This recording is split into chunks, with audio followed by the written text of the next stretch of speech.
Guys, তো বলো morning সবাইকে।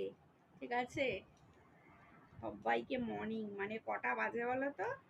এখন 4:51 বাজে। এই দেখো, 4:51, ভোরবেলা কিন্তু। ওই দিকে তাকিয়ে দেখবে আস্তে আস্তে ভোরবেলা হয়ে যাচ্ছে।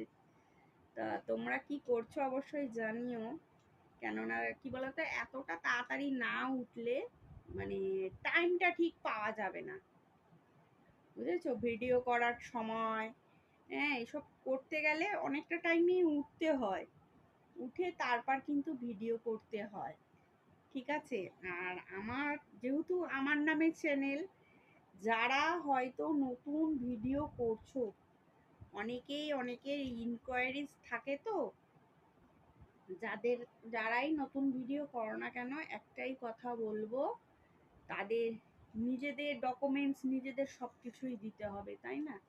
এখানে থার্ড পার্সন কাউকে এনে কোনো হয় না, বুঝতে পারছো? হ্যাঁ।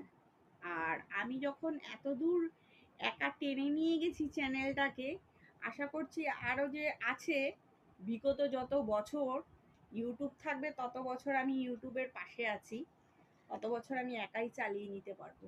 বুঝতে পারছো? তো কেমন আছো বলো।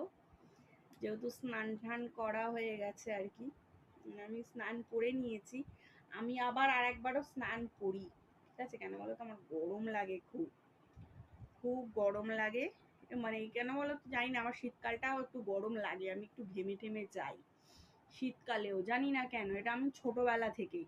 আর তারপরে দেখতাম কি বলতো, আমার সর্দি ঠর্দি লাগতো, শরীর টরীর খারাপ হতো, এরকম দেখতাম, সর্দি জ্বর এরকম হতো, বুঝতেই পারছো। তো আমি হেয়ার স্ট্রেটনারটা দিয়ে আমার হেয়ারটাকে শুকিয়ে নিয়েছি। কেন বলো তো, মাথায় যদি জল থাকে না, সাইনাসের প্রবলেম তো, হ্যাঁ, সাইনাসের প্রবলেম তো, ওতে আমার কি বলতো প্রবলেম হবেই, বুঝতে পারছো?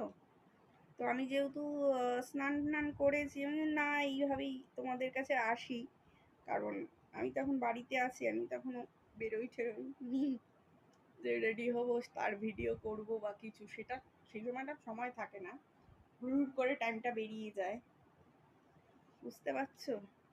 আর তোমাদেরকে দেখাই, দেখতে পাচ্ছ আমার আর মানে হেয়ার ফলের কোনো মানে, আমার খুব হেয়ারের মাথাটা ফাঁকা হয়ে গেছিল, এখন দেখতে পাচ্ছ ফাঁকাটা কিন্তু কমে গেল, দেখো।